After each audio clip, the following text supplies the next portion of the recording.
boys and girls. So this week we are going to make a kind of calligram, which is kind of like a visual poem. So in order to make this calligram, this artwork made of words, we need to make our words first. So the first thing I want you to do, and this can be on the back of the paper that you're going to make your artwork on, lightly in pencil, or this could be on a separate sheet of paper. So the first thing I want you to do is number a piece of paper 1 through 25. Now, that's a lot, it is, but you're going to use a lot of these words in your visual art poetry today.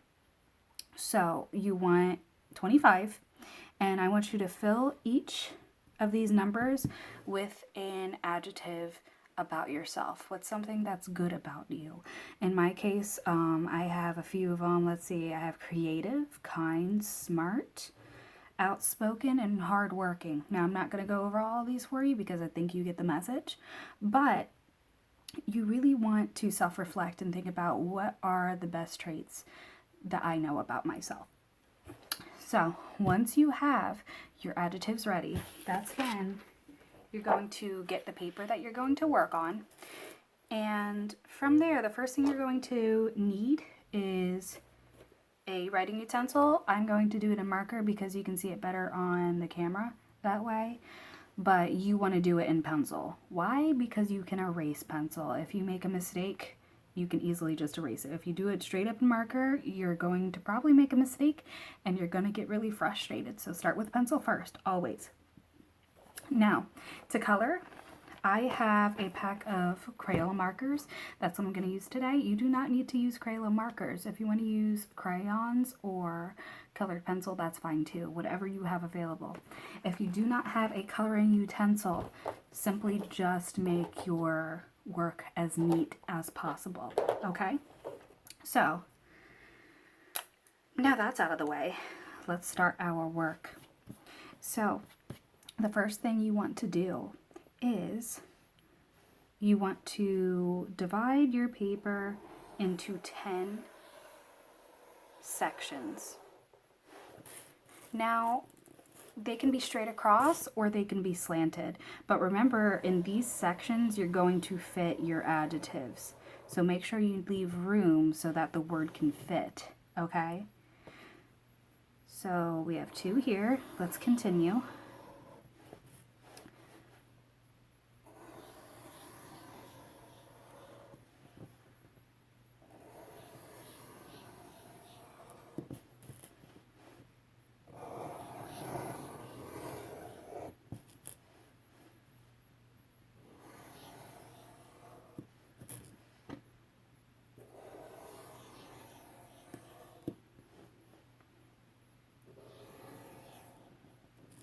Okay, so let's double check the sections and make sure I have 10.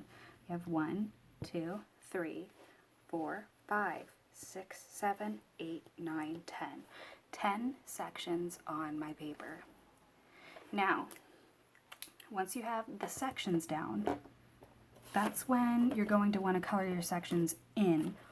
Why? Because if you do your black words first and then color over them in marker or crayon or paint, whatever you're going to work in, the black can smudge. So we want to prevent that as much as possible. So we are going to color these sections in first. Now you can do whatever color you would like on these sections. It really doesn't matter.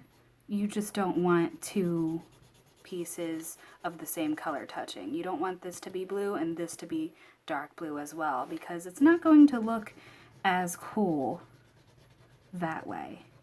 You want variety. You want many different colors in this piece. You want it to be eye-catching and strong.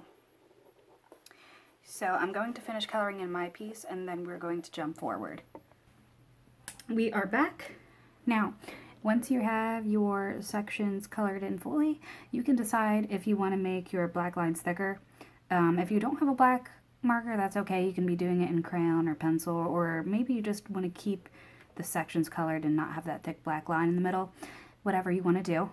But once you have your sections colored in and your adjectives are brainstormed, now it's time to add our words to the visual poem. So the first thing you're going to do is you're going to put the beginning and the end of your poem. So on the very, very top, you are going to put I am. Now, when you put I am, you want your letters to touch the top and the bottom of each stripe. So watch what I do. I have my I. I'm following that curve of my stripe.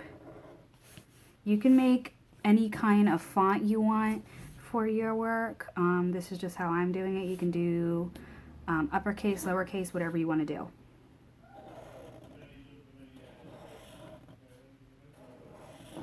So I have I am. I'm going to put a few dots because that's the beginning of our poem. So I have my I am in the beginning of my poem. Now it's time to put the end of my poem. And just like you started it, you're going to end it that way. But you're going to put your name at the end. So I'm going to put I am just like in the beginning. I.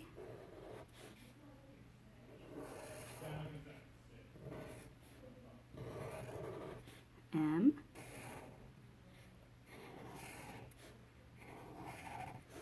Dot, dot, dot. And then I'm going to put my name on the bottom. Now, notice how this part gets a little bit smaller. You can fit some of the word in there. It's up to you. I'm going to fit it a little bit above that.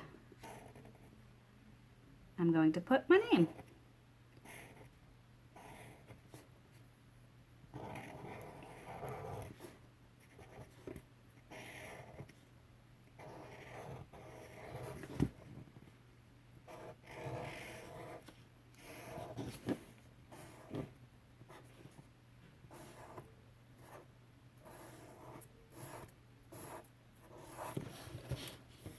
All right, so I have my beginning, I have my end.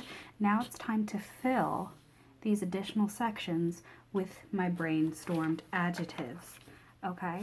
So I'm going to choose my favorite, and of course my first favorite is creative. Ooh. And I'm going to put it right next to the I am, because I still have a little bit of room there.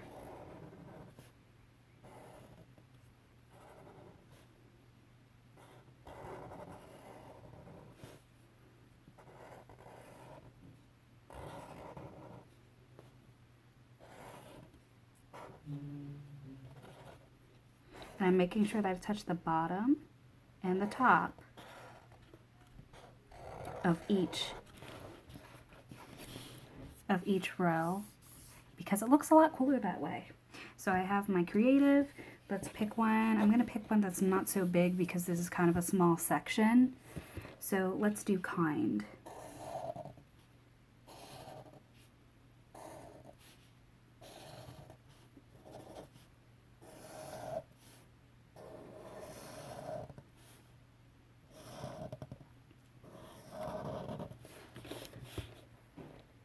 And then for this one, we can go ahead and put smart.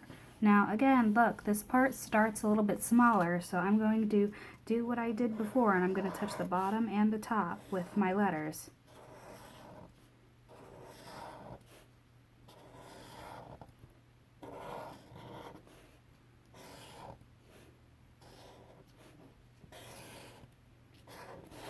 So I'm going to stop here because I think you guys understand what you're supposed to be doing with the rest of these middle rows.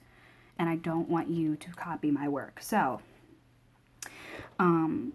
you finish your work, fill in all of your stripes. Make sure you send me a picture on ClassDojo, Schoology, or through my email. I'm excited to see